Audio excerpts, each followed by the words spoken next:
Hey you guys, this is the Kaizen man welcoming you to the Kaizen Project. And today's video is about how to plan a trip to Japan. And I have recently been there.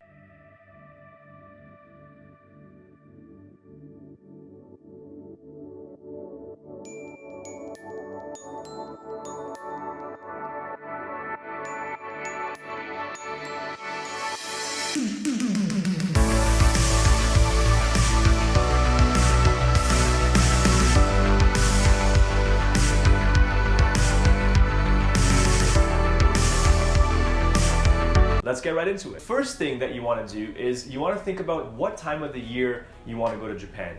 Now Japan has all different seasons. They have summertime, they have a beautiful fall where all the leaves turn yellow and gold. They have a beautiful winter where you can go skiing. They have a beautiful spring season which is famous for its cherry blossoms. So you want to think about what type of experience you want to have when you go on your trip to Japan. So that would be the first thing that I would do, is look at the different seasons. Also, prices vary based on what time of the year you go. So make your choices accordingly. And the second thing that I would recommend for sure is don't fly into Narita Airport. If you're going to Tokyo, book your flight to Haneda Airport. Haneda Airport is a lot closer to Tokyo and it's a lot cheaper to get in from Haneda than it is from Narita. So make sure when you're booking your flight that you book it to Haneda, and you'll be very thankful because the airport at Haneda is a lot newer and has a lot more beauty to it as well. And the third thing that I would do, once you have figured out what season you want to go in, you would figured out your flight to Haneda Airport, the third thing that I would do is buy a JR Rail pass. Now, if you're planning on staying in Tokyo for most of your trip, this might not make sense for you, but if you plan on going down to say Kyoto, or you're going up to Sapporo, or just traveling around through the country,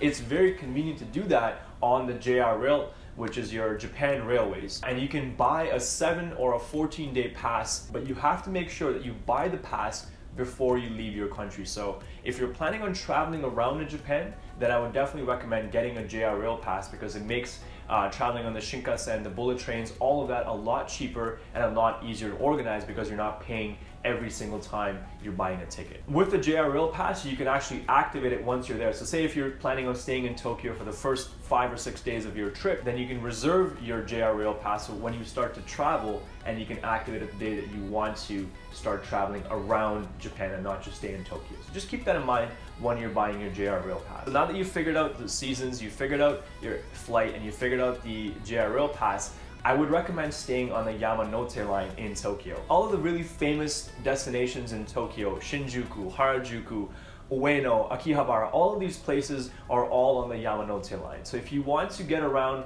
very easily, stay somewhere which is closely linked to the Yamanote Line, or if you can, stay on the Yamanote Line itself. And if you want to travel out, venture out to some of the other beautiful destinations in Tokyo, then the Yamanote Line is really well connected. Alright, so now that you've got all that figured out, let's talk about what you're going to do once you're actually there. Communication in Japan and Tokyo can be challenging. A lot of people don't speak English, and a lot of the signs that you'll see for shops and in restaurants are in Japanese as well. So it's a little bit hard to sometimes get your point across. So for that, I would definitely recommend getting Google Translate app, as it does help a lot. You can say what you want to say in English, and then it spits out the Japanese version of that, and you can make the other person listen to that, and that way you can communicate, and it does the same thing back and forth. If they say something in Japanese, it will translate it into English, and then you hear that. Let's say you don't have access to your phone, or you don't have internet, which we'll get to in a minute. You also just want to work on understanding the language a little bit. What I would recommend is maybe writing some key phrases in your phone or in a little notebook, little things like, where's the station, where's the washroom, how much is this, where is that, and just those type of very general basic questions that will help you navigate your way through Japan. I would definitely have them written down or somewhere in a note. You can have an Evernote file if you want, but I definitely recommend having some phrases. And to add to that, I would also say, if you have the time and if you have the inclination, if you can learn to read one of the scripts, especially Katakana, as Katakana is what Japanese people use to write down loan words, which are words that are English or German or French, and then when they bring it into Japanese culture, they use a different script to write those words down, and that script is called Katakana. And the benefit of being able to read Katakana is if you can read the word, you actually most times will know what the word means because it's an English word that's been translated into Japanese. An example of this kind of word is beer, which is written as biru. And knowing a little bit of the language will help you to not only navigate your way through the city and country, but also to feel a little bit more integrated into the actual culture. And now you're getting closer to your trip and it's time to depart and you're starting to pack.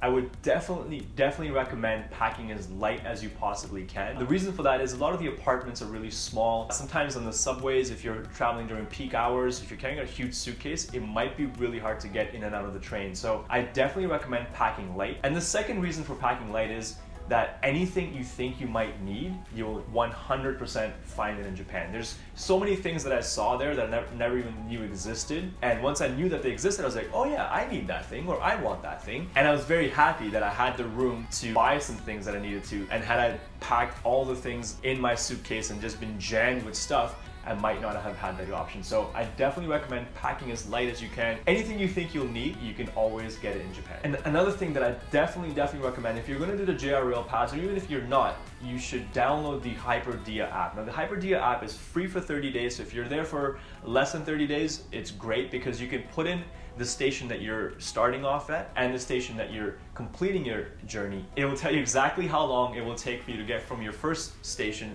to the second station, and if there's any changeovers, where that needs to happen. It just really helps you to organize your trip, and it's a bonus that the app is all in English, so you can get around and you know exactly where you're going. Because sometimes in the subways there's lots of trains, there's lots of platforms, and if you're in a rush to get somewhere and you don't already know where you're supposed to be going, it can be challenging. So definitely download the Hyperdia app. Now you're there, or you're almost there, and you want to make sure that you have internet access on the go. And if you don't have that option to have data on your phone, then Japan has this really cool thing, which is pocket Wi-Fi. And a lot of the Airbnbs actually come with pocket Wi-Fis where you have your Wi-Fi at home, and then when you leave for the day, you take your Wi-Fi with you, and then you have Wi-Fi all day long. But say you're staying in a hotel, or you're staying with a friend, or your Airbnb doesn't have the pocket Wi-Fi, you can always rent these pocket Wi-Fis before your trip. So you can go online and you can get a Wi-Fi portal shipped to wherever you're going to be staying, and the first day that you land, you get this thing in the mail and you activate it. It costs about $2 to $3 a day for pretty much unlimited internet, and at the end of your trip you just ship it back, and that's it. You have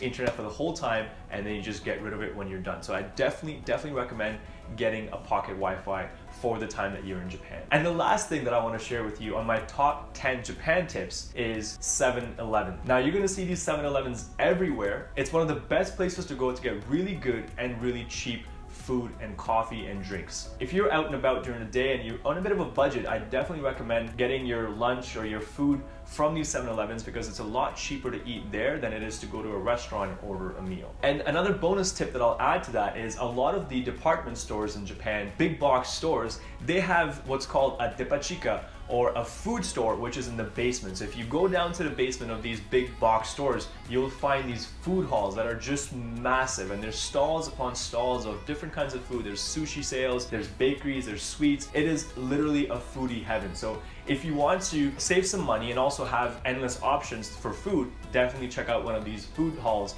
that are in the basements of big box stores. All right, so there you have it. Those are my top 10 tips for travel to Japan.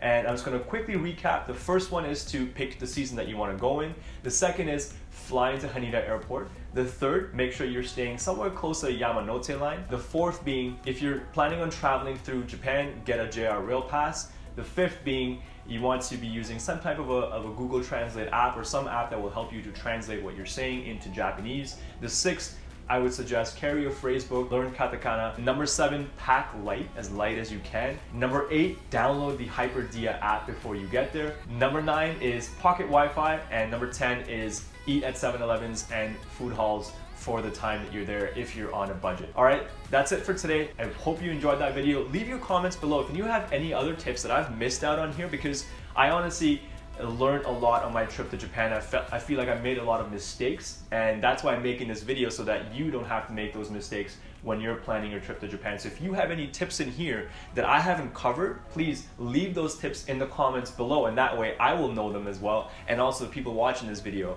will benefit from that as well. So thank you so much for watching, and until next time, it's the Kaizen Man signing out.